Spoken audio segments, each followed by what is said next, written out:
Selamat datang dan kembali lagi di BT Channel. Tak ada yang ingin kalah dalam sebuah pertandingan olahraga, termasuk di sepak bola.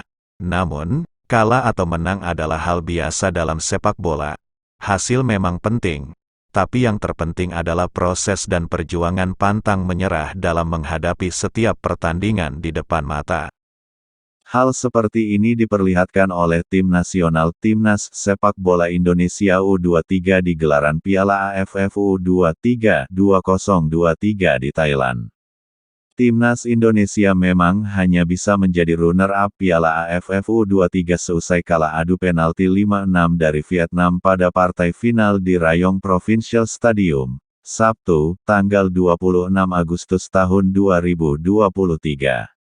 Adu penalti dilakukan setelah kedua tim bermain imbang 0-0 hingga babak waktu tambahan. Kekalahan ini sebenarnya sudah sejak awal dimaklumi, bahkan seandainya tak lolos final, semifinal, atau fase grup sekalipun. Bukan tanpa alasan, atau sekadar mencari-cari alasan, skuad Timnas Indonesia U23 memang datang ke Thailand dengan kondisi pincang. Materi penggawa timnas tak lengkap seperti saat menjuarai SEA Games 2023 lalu akibat kehilangan banyak pemain. Skuad Timnas U23 sudah tereduksi sejak turnamen belum dimulai. Hal itu disebabkan Titan Agung dan Komang Teguh terpaksa dipulangkan karena menjalani sanksi dari Konfederasi Sepak Bola Asia, AFC, terkait kericuhan di final SEA Games 2023 vs Thailand. Jumlah ini semakin menyusut dengan cedera yang dialami Irfan Jauhari dan Bagas Kava. Sebelum berangkat pun skuad Timnas U23 sudah dihadapkan pada dilema karena banyak pemain utama yang tak bisa tampil akibat tak diizinkan oleh sejumlah klub yang sedang bermain di kompetisi Liga 1. Alasan klub-klub itu, Piala AFF tak masuk kalender resmi Federasi Sepak Bola Dunia, FIFA. Bisa dipastikan Shin Tae-yong tidak mempunyai banyak pilihan untuk memoles skuad Timnas U23. Apalagi pelatih asal Korea Selatan itu hanya punya waktu mepet sekitar sepekan menjelang turnamen digelar pada tanggal 17 Agustus tahun 2023 lalu. Wajar bila kemudian PSSI tak memasang target muluk-muluk pada skuad yang bisa dibilang seadanya tersebut.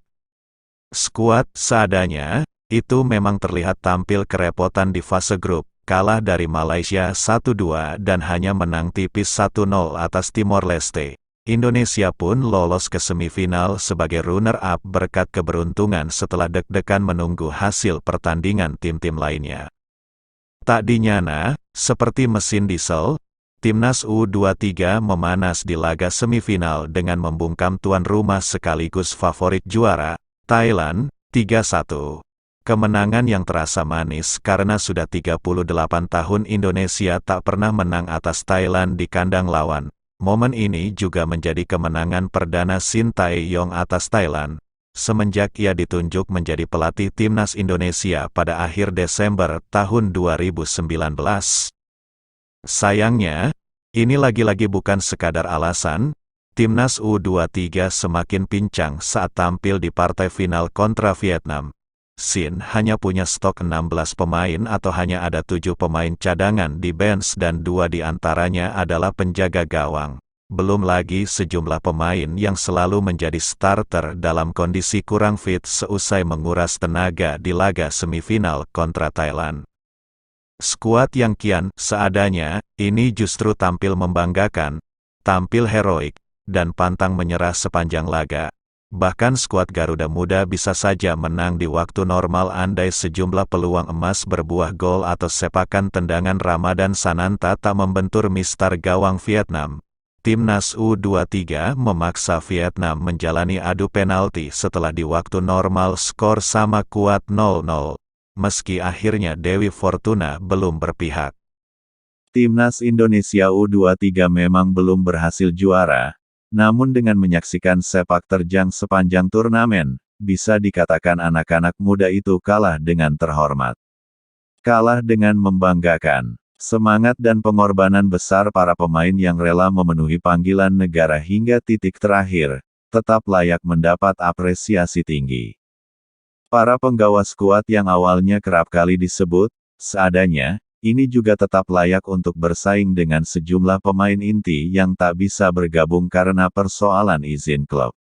Skuad yang tampil di Piala AFF U23 maupun saat juara di SEA Games 2023 dan kini selalu bersaing di papan atas Asia Tenggara adalah pondasi awal timnas Indonesia untuk tampil level atas lainnya, semisal pentas Piala Asia U23 maupun kualifikasi Olimpiade 2024 atau event-event sepak bola level dunia lainnya.